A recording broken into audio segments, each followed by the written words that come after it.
The royal family has to follow some truly bonkers rules, but the most bizarre one concerns when they're allowed to go to sleep. If you thought specific bedtimes were reserved for royal kids, you thought wrong.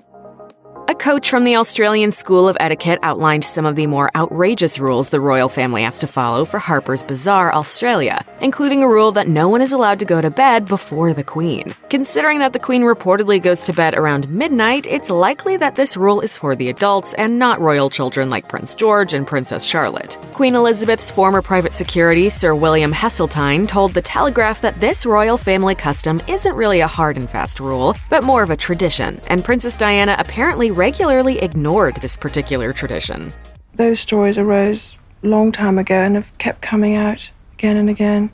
According to Heseltine, for Diana, the long royal evenings were agony. There'd be an hour or so in the sitting room of everyone sitting around making conversation, and nobody felt it right to go to bed before the Queen did. And Diana was driven to such extremes that she'd excuse herself and go to bed, which was thought to be rather bad form, going to bed before the Queen. Bad form or not, we can't really blame Princess Diana for wanting to get in her 8 hours a night. After all, everyone needs their beauty sleep.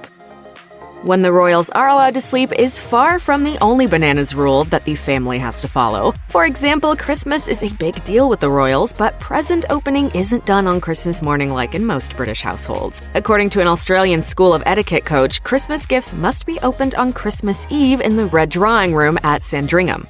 My own family often gather round to watch television, as they are at this moment. Presents aside, when it comes to the festive period, the royal family gets to work, the coach revealed. Christmas is a full royal occasion for the Queen and her family and has been celebrated the same way for hundreds of years. The Queen always spends Christmas at her winter estate, Sandringham, and guests are expected to follow a strict set of rules. This is a choreographed arrival schedule from junior to senior royal family members. Guests bring their own food and china to dine on. Since Sandringham is considered to be technically a court occasion, royal protocol is still observed with proper bowing and curtsying and sticking to a strict dress code at all hours of the day. Basically, Christmas is no joke in the royal household, and everyone has to bring their A game. Everyone knows that tradition dictates that women curtsy to royalty, and even royal family members must follow the rule. Royal ladies must always curtsy to someone who is of a higher rank to them, which means that Kate Middleton and Meghan Markle have to curtsy every time they see their regal grandmother-in-law, Queen Elizabeth. While this might sound like an exhausting tradition, it also might help to explain how Middleton and Markle keep in such great shape. After all, who needs to go to the gym when you're constantly working those glutes? It's also worth noting that, according to royal protocol, no one is allowed to walk in front of the Queen or even next to her, as turning one's back on the monarch is a royal no-no. Being a royal requires a lot of hard work.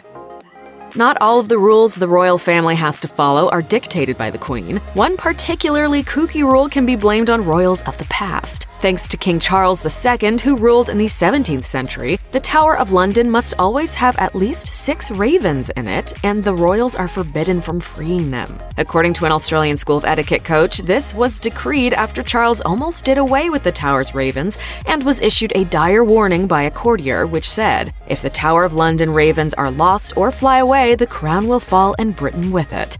But the king was warned if he did that, the tower would crumble and the kingdom would fall. At least breaking the bedtime rule doesn't come with such dire consequences. Check out one of our newest videos right here. Plus, even more list videos about the royal family are coming soon. Subscribe to our YouTube channel and hit the bell so you don't miss a single one.